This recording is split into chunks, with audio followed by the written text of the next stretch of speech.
लालची बिल्ली और बंदर की कहानी। यदि आप मेरे चैनल में नए हो तो मेरे चैनल को सब्सक्राइब करें, शेयर करें और लाइक करें। धन्यवाद। एक था जंगल जहाँ सभी जानवर मिलजुल कर रहा करते थे।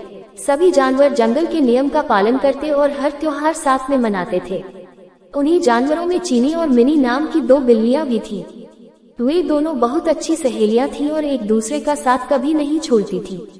बीमारी में एक दूसरे का ख्याल रखना, बाहर साथ जाना, यहाँ तक कि वो दोनों खाना भी साथ ही खाती थी।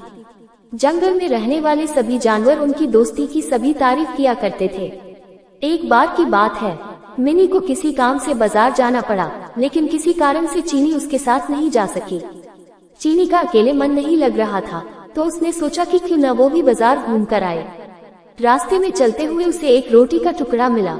उसके मन में अकेले रोटी खाने का लालच आ गया और वो उसे लेकर घर आ गई। जैसे ही वह रोटी के टुकड़े को खाने वाली थी, तभी अचानक मिनी आ गई। मिनी ने उसके हाथ में रोटी देखी तो उससे पूछने लगी कि चीनी, हम तो सब कुछ बांटकर खाते हैं और तुम तो मेरे साथ ही खाना खाती थी, क्या आज तुम मुझे रोटी नहीं दोगी? चीनी ने मिनी को देखा तो डर गई और मन ही मन मिनी को कोसने लगी।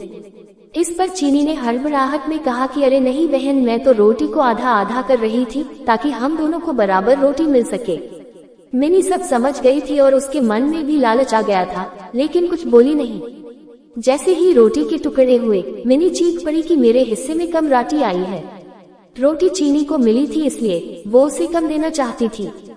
फिर भी वो बोली कि रोटी तो बराबर ही दी है। इस बात को लेकर दोनों में झगड़ा हो गया और धीरे धीरे यह बात पूरे जंगल में फैल गई।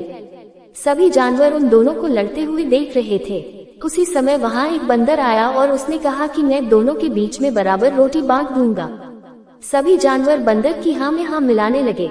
न चाहते हुए भी दोनों ने बंदर को रोटी दे दी। बंदर कहीं से तराजू लेकर आया और दोनों ओर रोटी के टुकड़े रख दिए। जिस तरफ वजन ज्यादा होता वो उस तरफ की थोड़ी सी रोटी यह बोलकर खा लेता कि इस रोटी को दूसरी तरफ रखी रोटी के वजन के बराबर कर रहा हूँ। वो जानबूझकर ज्यादा रोटी का टुकड़ा खा लेता, जिससे दूसरी तरफ की रोटी वजन में ज्यादा हो जाती। ऐसा करने से दोनों ओर रोटी के बहुत छोटे छोटे टुकड़े बचे। बिल्लियों ने जब इतनी कम रोटी देखी तो बोलने लगी कि हमारी रोटी के टुकड़े वापस दे दो, हम बची हुई रोटी को आपस में बांट लेंगे।